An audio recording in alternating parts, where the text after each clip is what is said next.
It was a long time coming, but Mortal Kombat, the 2021 reimagining of the classic fighting game series, has been well worth the wait. The movie's final act is full of setup, paving the way for stories to come. We're here to unpack all of it. By choosing Cole Young as the central character, the 2021 Mortal Kombat movie gives viewers an opportunity to view the vast mythology of the story and the games that inspired it in a new way, because Cole is portrayed from the start as a born underdog.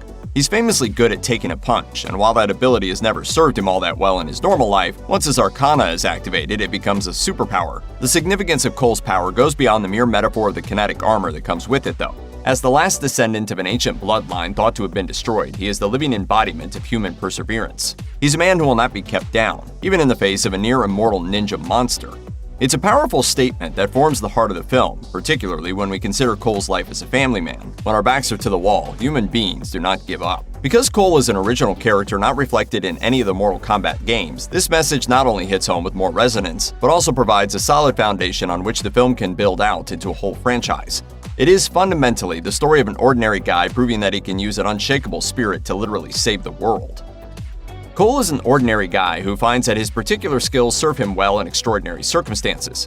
In contrast, his Earthrealm comrades, Sonya and Jax, are introduced in the 2021 Mortal Kombat movie as extraordinary people who spend the whole film proving they belong. Cole is reluctant to embrace the danger of the Mortal Kombat tournament, but Sonya and Jax have spent years preparing for it, desperate not just to understand the fight, but to make sure it's won. Then they're thrown into the deep end as Outworld closes in, and both have to prove they deserve to be there.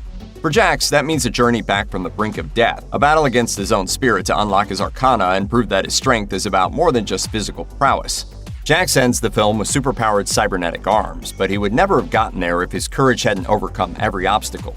Then there's Sonya, the champion who never got the mark of a champion but wants to be part of the fight anyway because she feels a duty to those she's lost. In the end, by defeating Kano, she earns that mark, proves she's meant to be there, and becomes a powerful asset in the fight that's still to come. These two warriors start this particular journey from a place of extraordinary courage and insight, and they push beyond that to end the journey as legends. For most of the champions of Earthrealm, this Mortal Kombat story is essentially about coming to grips with the fight they've been thrust into. For Raiden and Liu Kang, who've been in the fight for a very long time, it's a journey to trusting in humanity again and making sacrifices along the way. Lord Raiden has been a part of the war between realms since time immemorial, and it's clear from his position early on in the film that he's lost his way a bit. He's sick of struggling, sick of losing, and sick of the underhanded tactics used by Shang Tsung and the Outworld champions, but he doesn't seem to know if he can ever overcome any of that. Raiden is brought low and nearly defeated, and his eventual victory comes not from his own trust in the traditions of the tournament, but from trusting in his new Earthrealm champions. Because of that, by the end of the film, he's filled with hope. Likewise, Liu Kang takes a similar journey from desperation to hope.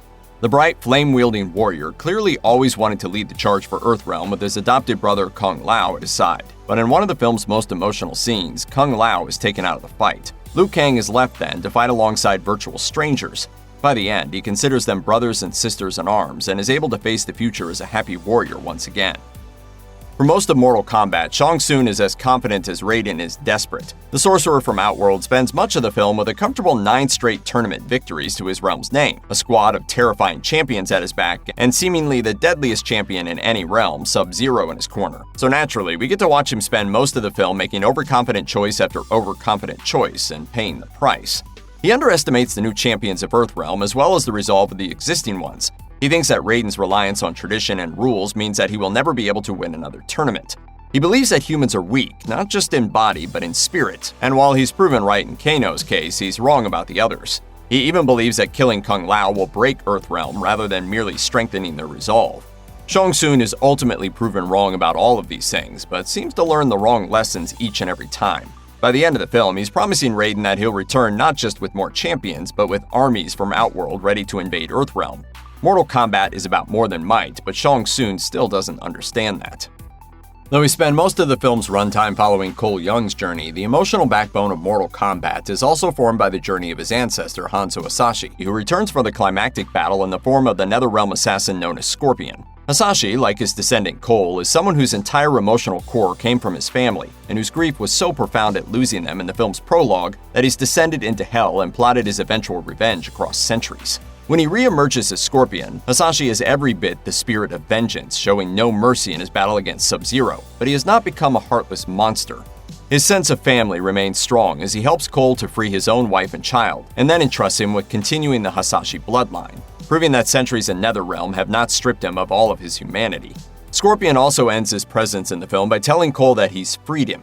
He disappears, but the film doesn't tell us where he's gone. He's no longer bound by vengeance, so is it possible that he doesn't have to return to Netherrealm? Can he be at peace? Can he still return for future battles if Cole needs him? These are questions ripe for exploration in a sequel film. Even as marketing materials for Mortal Kombat began to roll out and introduce the world to Lewis Tan as Cole Young, fans were suspecting some hidden reveal waiting in the film. Theories emerged that Tan was actually playing a version of one of the franchise's most famous Earthrealm characters, Johnny Cage.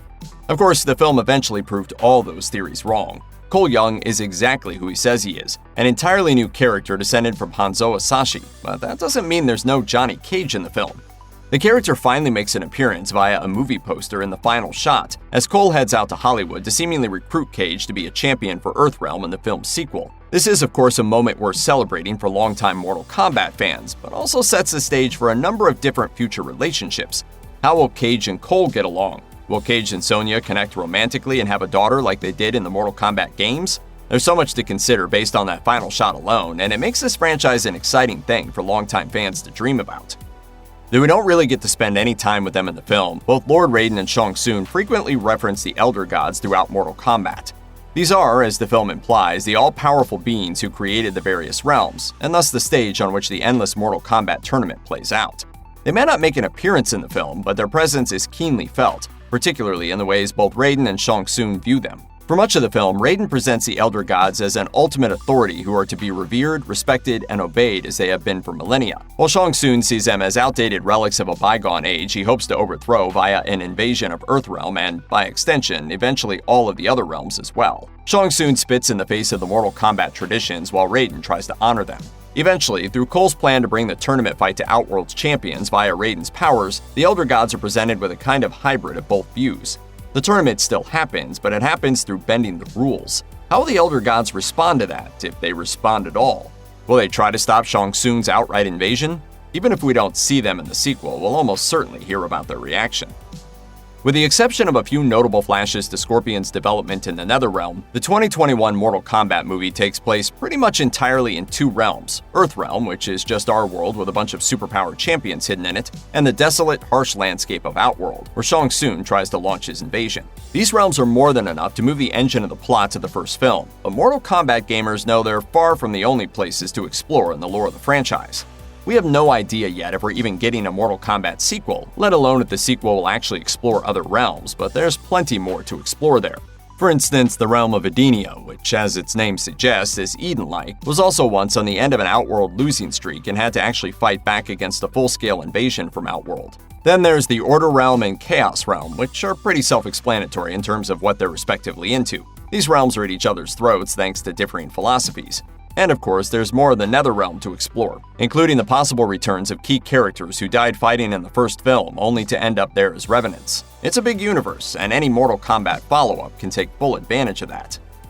The Mortal Kombat reboot is a film that spends its entire runtime walking the line between paying tribute to the mythos of the games that came before it and breaking new ground in the way the franchise lore works. That means it's able to explore various elements of the series in new ways, and one of the most potent of these is the revelation that, under the right circumstances, anyone can be a champion.